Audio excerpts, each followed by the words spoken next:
Totta vai tarua -sarjassa selvitetään Kaakkoisrannikkoon kohdistuvia väitteitä. Tämän jakson väitettä tutkimassa on turkulainen kiinteistön välittäjä Pia Järvinen. Pia ei ole lapsuusvuosien jälkeen käynyt Kotkassa, joten mielenkiintoista nähdä, mitä positiivinen ja palkittu välittäjä on mieltä jakson väitteestä. Kotka on kiinteistönostajan paratiisi. Totta vai tarua? Väitteen tutkiminen alkaa Kotkan Kantasatamasta. Pia tapaa Kotkan kaupunkisuunnittelujohtajan Markku Hannosen. Hei, mä oon näin ei-kotkalaisena aika tietämätön Kotkasta ja sen asuintilanteesta ja asuinrakennuskannasta ja muusta, niin voiko sä vähän kertoa mulle, että mikä on Kotkan tilanne tällä hetkellä? Täällä on ensinnäkin tosi paljon mielenkiintoisia asuinpaikkoja. Tämä Kotka rakentuu saarille, vähän niin kuin Tukholma, ja se tarkoittaa, että meri on täällä niin kuin joka puolella. Ja sitten Kymijoki vielä laskee tämän kaupungin läpi. Ja ihmiset mielellään asuu täällä keskustassa, mutta sitten meillä on hirveän paljon myös erilaisia tämmöisiä uudempia ja sitten myös tosi vanhoja perinteisiä asuinalueita aina semmoisiin pieniin kalastajakyliin saakka. Okay.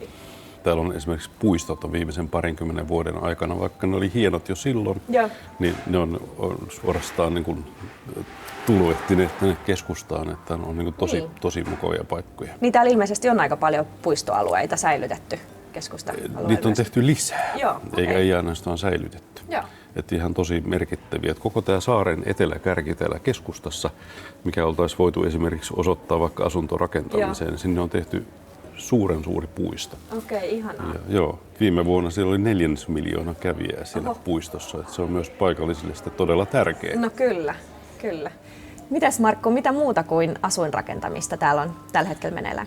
No varmaan huomasit tuossa pihalla meidän suurimmat rakennushankkeet jo. Siinä on tämmöinen tapahtumakeskus, jonka nimeksi tulee Satama-areena. Joo. Ja Satama-areena, niin se on suurin piirtein Logomon kokoluokkaa oleva, minkä varmaan tunnet. Kyllä. Ja sitten sen jatkoksi heti on tulossa Kaakkois-Suomen ammattikorkeakoulun uusi kampus. Ja se tarkoittaa, että 3000 nuorta iloista opiskelijaa muuttaa sitten tänne keskustaan päivittäiseen asiointiin. Ja itse asiassa nämäkin on jo synnyttäneet sitten kysyntää lisää asuntorakentamiselle tuohon ihan lähelle. Joo. Mites sitten kiinteistösijoitusmielessä, niin millainen kaupunki Kotka on? Esimerkkinä tämmöisestä niin kuin kiinteistösijoittajan arvonnousukohteena voisi olla vaikka tuossa vastarannalla oleva Hovinsaari. Eli sinne on suunniteltu tästä kauppatorilta tulevalta kauppakadulta siltaa tuohon Puolanlaiturille ja siellä on kaupunkimainen alue, jossa on suurin piirtein 1 000 euron neliöhinta tällä hetkellä. Eli tämmöisiä niin kuin nousumahdollisuuksia, niin siellä on ainakin todella tulevaisuudessa paljon. Olisi Kyllä, ja myös tulee olemaan lisää rakentamisen mahdollisuuksia. Joo, kuulostaa hyvälle. Markun tapaamisen jälkeen Pia alkoi selkeästi innostua Kotkasta. Nyt suuntana on Alvar Aallon Sunila ja oppaana arkkitehtuurifriikki Jani Kylmänen. Moi! Terve! Tervetuloa Sunilaan. Kiitos! Hei, ihana koti heti jo näin kun avaa oven, niin näkee, että täällä on jotain erittäin spesiaalia.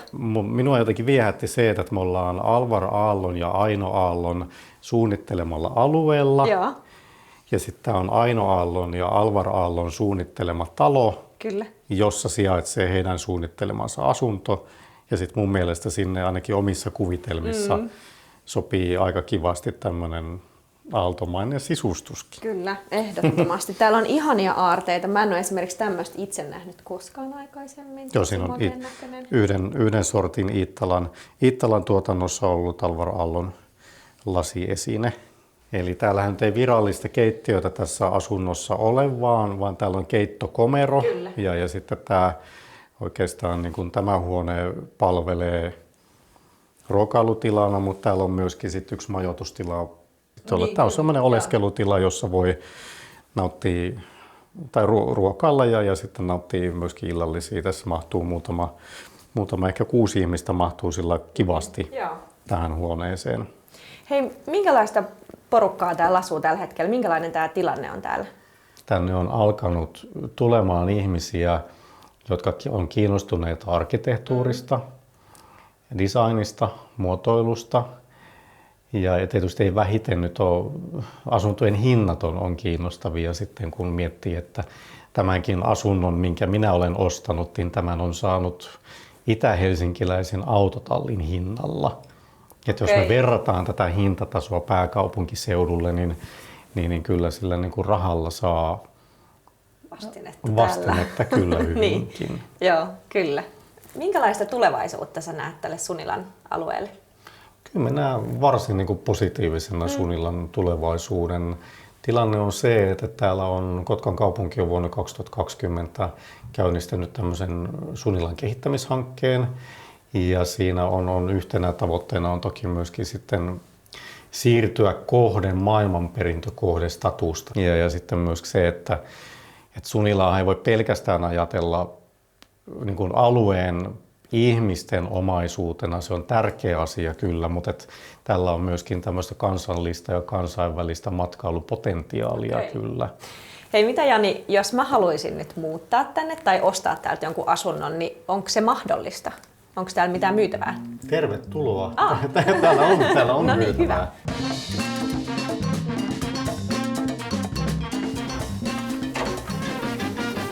Hyvä. No niin. Tervetuloa tänne Terassitalo Päivölään ja täällä on nyt tämmöinen 35-neliöinen yksiö. Täällä on selkeästi vähän kuluneempaa pintaa kuin siellä sun kodissa. Toki tämä vaatii toimenpiteitä, mutta tästä saa kyllä hienon. Joo, ja tämähän on niinku tosi tilava, tämä olohuone. Joo. Tila tässä, ja valosa. Valosa, kyllä. Täältä löytyy nyt sitten ruokailutila on tässä. Joo. Sieltä löytyy alkuperäisiä kiintokaapistoja. Joo. Sitten on keittokopporo, joka on jossain vaiheessa uusittu. Ehkä. No niinpä on, joo. Mutta tässä voisi olla ajatuksena, että lähtisi myöskin toteuttamaan sitä alkuperäistä ratkaisua. Millaiseen hintaan tämmöinen nyt sitten niinku liikkuisi eteenpäin? Neliöhinta pyörii jossain siinä niin kuin 700 euron tietämillä. Okei, mutta aika edullisesti. Edullisesti kyllä, ja ikonisesta terassitalosta vielä, jos on kyse. Kyllä. Niin kyllä. Saisi ihanan kyllä, siis ehdottomasti näin, kyllä. Kiitos. Ole hyvä. Lähdetään tekemään tarjousta. Kauppaa tästä. Joo. Ehdottomasti. Sunilaan ihastunut Pia haluaa selvittää, löytyisikö Kotkasta asuntoa myös lapsiperheelle. Ehkäpä jopa Pian omalle perheelle. Kotkalaisella kiinteistövälittäjä Mika Merisalolla on kohde tarjolla.